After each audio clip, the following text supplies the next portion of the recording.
Суцай тренинг институтунун бүтүрүүчүсү болом. Бул абдан баалуу билим. Бүгүн биз сиздерге адам баласынын кесиптик багытын туура тандап, ушул турмушта өз ордун таап, өзүн бактылуу сезиш үчүн кандай тармакта иш алып барыш керек, ошол тууралуу кеңири маалымат бергенге аракет кылабыз. Себеп деген бул тема абдан актуалдуу деп эсептейм. Мен өзүм башыман өткөн эле окуяны айтып берейин. Мисалы биз кесипти кандай тандайбыз? Кесипти тандаганда биз өмүр бою ошол кесип менен окат кылабыз да, туура. Эми кесип тандоо бул абдан маанилүү экенин сезип билип турсам деле, убагында өзүм каалаган кесиптик тармакты тандап окуй алган эмесмин.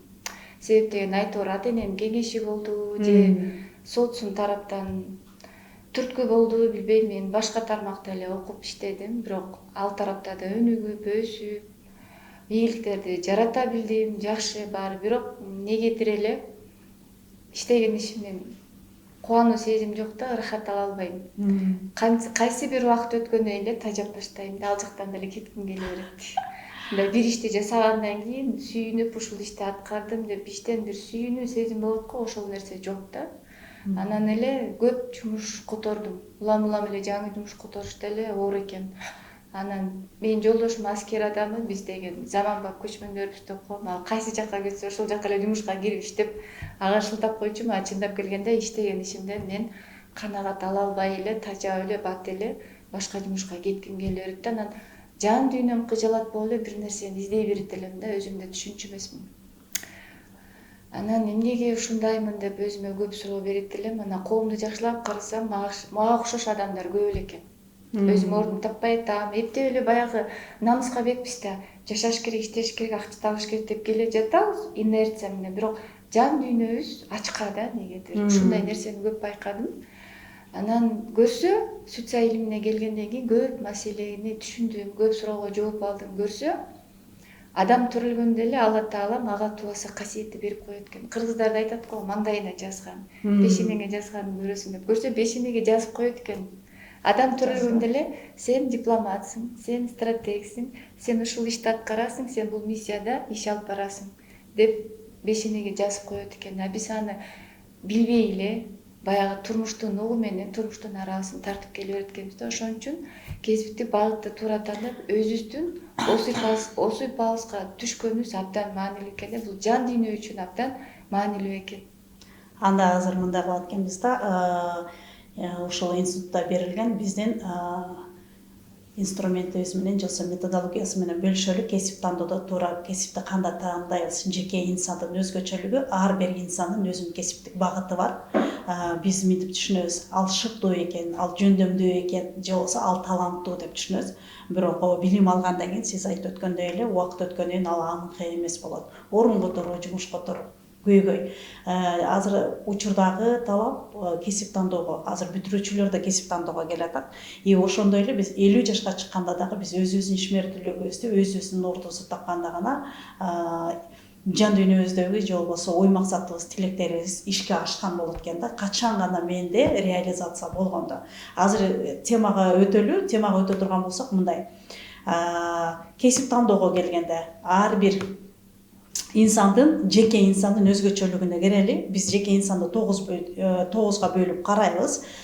Стратег, дипломат, аналитик, новатор деп айтылып атат. Ушуларга бирден токтоп өтүп туруп, алардын кесиптик багытына өтөлү. Анткени ар бирибизге, мисалы, үйдө бала тарбиялап жаткан болсок, же болбосо мен бүгүнкү күндө туура эмес кесип тандап алып адашып жүргөн болсом, сиздер үчүн да бул кызыктуу болуш керек. Түшүнүккө да келип алган үчүн Экисинде, 11-inde, 20-сында, 29-ында төрөлгөн сүйлөшөлү.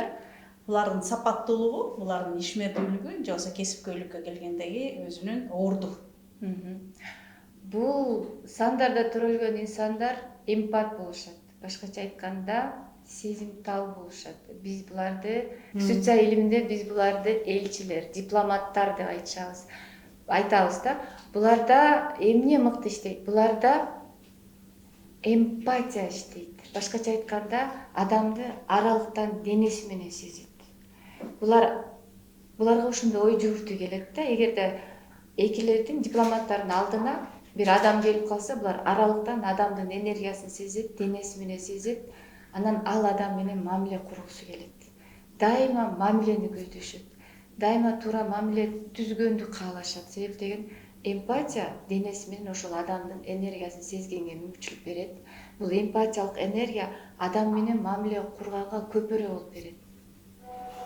Ошон үчүн булар дипломаттар, данакерлер, элчилер, булар эми кайсы жерде иштеш керек? Кайсы жерде иштеш керек? Ар бир компанияда, ар бир мекемеде кайсы гана жакта болбосун бизде сөзсүз түрдө элчи болуш керек.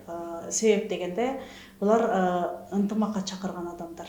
Экилер бар жерде, ошолар элчилер бар жерде ынтымак сакталат.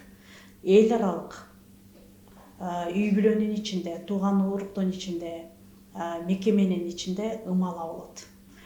Булар эмне үчүн элчи? Анткени булар эң мыкты түшүнгөн адамдар болгон үчүн. Булар кырдаалды, адамды, жагдайды ичинен казып түшүнүшөт. Булардын акыл эси реалдуу. Биз көрбөгөн нерсени көрөт. Анан жамаат ичинде дагы конфликтти жойгонго булар аябай жөндөмдүү да сезишет, алдын ала билип турушат. Ошол конфликтти дагы мындай жоюп, эки адамдын ортосунда мамилени чыңдашат, бекемдешет. Өздөрү билишпейт, бирок булардын жөндөмү ошондой иштейт. Себептен булар ой жүгүртүүсү эмпатиялык деп айттык. Ой жүгүртүүсү бул аралыктан сезимтал болгондуктан булар кырдаалды сезип, алдын ала мамиле түзүүгө багытташат. Ар бир компанияда сөзсүз түрдө элчи болуш керек. Антпесе компания өнүкпөйт. Ымала болбойт, ынтымак болбойт. Ынтымак болгон жерде дайыма ырыс бар, өнүгүү бар. Ошон үчүн ар бир компанияда азыр уже элдер баары билип калды, компанияга экилерди алганга аракет кылышат да. Компанияга экилерди алганда, экилер эмне кылып иштеш керек ошолордун компаниясы? Алар деген мисалы, сонун суроо. алар деген компанияга келгенде проблеманы ичинен көрөт да түшүнөт. Мисалы, стратегдер келсе түшүнбөйт, алар башкарган эле билет.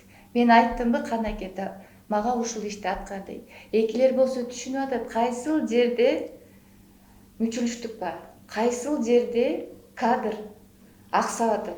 Ошол проблеманы ичинен көрөт дагы, ал адамды кайсы жерден аксап атканын, кайсы жөндөмү туура келбей атканын билет, түшүнөт. Анан айтат, сен бул жака барып иште, же сен бир ай отпускка ал, анан мен сага башка жумуш багыттайм, же болбосо сен ушул маселени чечиш үчүн бул жака барасың, тиги сүйлөшөсүң, бул дипломду аласың, же ушул маселени мага чечип кел деп багыт берет. Булар жашоодогу тренерлер. Адамды туура багытка тууралап, мамиле түзгөнү үйрөткөн тренерлер. Булардын энергиясында эмне деп атат?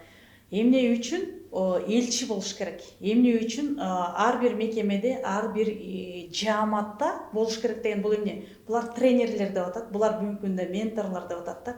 Мисалы, булардын эмне иш алып барат, эмне үчүн ар бир мекемеде болуш керек дегенде. Мисалы, курулуш компания деп коелу. Бул чоң курулуш компания. Курулуш компанияга биз адамдарды, клиенттерди чакырабыз. Клиент келгенде, клиент менен, клиентура менен иштей турган дипломаттар, элчилер гана боло алат. Себеп дегенде алар ошол курулуштун ичиндеги башынан ишкерликтин башынан аягына чейин, майда чүйдөсүнө чейин, үтүр точкасына чейин тажабастан, чарчабастан, тет отуруп түшүндүрүп бере алат. Биз үстүндөн айтабыз, ушундай мыкты строительный компания бар, мондай рекламаны берип коебуз. Бирок ошол рекламанын ичинде берилген же болбосо ошол компания курулуштун койгон максатын ийне чибине чейин жеткирип берүү үчүн ушул дипломаттар керек да. Эгер сиздер дагы өзүңүздүн туулган күнүңүздү, өзүңүздүн 33төн кийинки миссияңызды, бүгүнкү күндөгү кесипкөйлүгүңүз туура болуп атабы, туура кесипти тандап турсаңызбы, ушул жөнүндө билгиңиз келсе, консультация алыңыз. Астында азыр сиздерге номер чыгат. 0700 01 01 81 номерине кайрылсаңыздар болот. Өзүңөрдүн жылыңарды, өзүңөрдүн календарыңарды эсептеп бере алсаңар болот. Өзүңөрдүн айдап жүргөн машинаңардын номери кандай экен, сиз жашаган үйдүн номери кандай экен, сизге таасири кандай экен, сиз кийип жүргөн кийимдин цвети кандай экен билгиңиз келсе, 700 01 01 81 номерине кайрылып жазсаңыздар болот.